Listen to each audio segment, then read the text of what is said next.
አዲስ 1879 ይህ የአዲስ 1879 ሙሽት ነው። ኮሎኔል ማልታ በእስር ላይ የሚገኙትን ጳጳስ አቡነ ሚካኤል ዘጎሬን ከእስር ቤት አስመጥቶ በሕዝብ ፊት ለኃያሉ የጣሊያን መንግሥት እንዲገዙ ጠየቃቸው። አቡነ ሚካኤል ግን ፈገግ ብለው እኔ የማምነው በአንድ እግዚአብሔር ነው፣ የምቀበለው የነጻነታችን ምልክት የሆነውን የኢትዮጵያን ሰንደቅ ዓላማ ብቻ ነው፣ ኢጣሊያ የሚባል ገዢ አላውቅም ብለው እርግጡን ተናገሩ። ኮሎኔል ማልታ ይህን ሲሉ የተለያዩ ማማለያዎችን አቀረበላቸው። አቡነ ሚካኤል ግን ዞር በል አሉት። የዚህን ጊዜ የጠላት ጦር አዛዡ ኮሎኔል ማልታ የብፁዕነታቸውን የዓላማ ጽናትና ቆራጥነት ተገነዘበ። እሳቸውን መሸንገል እንደማይቻል ሲያረጋግጥ በጥይት ተደብድበው እንዲገደሉ ወሰነባቸው። አቡነ ሚካኤል ከጎሬ ጊዮርጊስ ቤተ ክርስቲያን በታች አሮጌው ቄራ አጠገብ ጉድጓድ ተቆፈረ። በጉድጓዱ ዳር በሁለት ስመጥር አርበኞች ቀኛዝማች ይነሱና ግራዝማች ተክለ ሃይማኖት መካከል አቡነ ሚካኤል እንዲቆሙ ተደረገ። ጉድጓዱ ከኋላቸው አፉን ከፍቷል። በዚህን ጊዜ አቡነ ሚካኤል ለጥቂት ደቂቃዎች ጸሎት እንዲያደርጉ ጠይቀው ተፈቀደላቸው።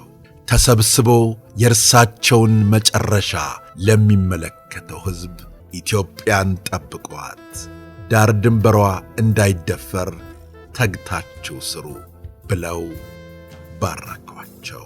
ጸሎታቸውን አድርሰው ሲያበቁ መስቀላቸውን በግንባራቸው አድርገው ቆራጡ አባት በል እንግዲህ የፈለግከውን አድርግ ብለው እጆቻቸውን ከፍተው ደረታቸውን ሰጡ። የወታደሮቹ አዛዥ በጳጳሱ ውሳኔ ተገረመ። የወታደሩ አዛዥ ተገርሞ አላበቃም። የተኩሱን ትዕዛዝ ሰጠ።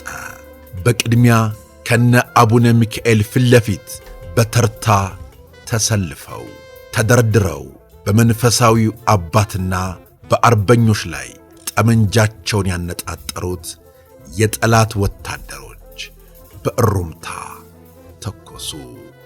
በቅድሚያ ቀኛዝማች ይነሱ ላይ የጥይት ዝናብ አዘነቡባቸው። ቀጥለው ግራዝማች ተክለ ሃይማኖትን በጥይት ጅራፍ መቷቸው። ሁለቱ አርበኞች ወደቁ። የቀሩት አቡነ ሚካኤል ነበሩ። እጆቻቸውን ወደ ላይ ዘርግተው መጪውን የሚጠብቁ ቆራጥ አባት። በግራና በቀኝ አጅበዋቸው የነበሩት አርበኞች ሲወድቁ እያዩ ወደ አምላካቸው ጸሎት እያደረሱ ነበር። ወዲያውኑ የጠላት ወታደሮች የሃይማኖቱ አባት አርበኛው ላይ የጥይት ሩምታ አወረዱባቸው። እጃቸውን እንደዘረጉ ወደ ኋላ ወደቁ። የቀብራቸውም ሥነ ሥርዓት በአግባቡ ሳይፈጸም አቶ ወልደ አብ የተባሉ የአገር ፍቅር የነበረባቸው የአካባቢው ነዋሪ በሌሊት ቀበሯቸው። ለሀገር ፍቅር፣ ለኢትዮጵያ ፍቅር የተሰጠ ውድ ሕይወት ታሪኩ ይህ ነበር። ውድ ቤተሰቦቻችን ለምድረ ቀደምቷ ሀገራችን ክብር፣ ፍቅር ይኑረን። ሀገራችን ዞሮ መግቢያችን ናት። ቢከፋን የምንጠለልባት፣ ብናዝን ተሸሽገን የምናለቅስባት ናት። ምድረ ቀደምቷን ኢትዮጵያን በክብር እንጠብቃት። ይህንንማ መቻጣ ነው። ለሀገር ፍቅር ያለን መውደድ ልዩ ነው። በዚሁ መልኩም እንቀጥላለን ማለታችሁን ገምተን ደስ ብሎናል።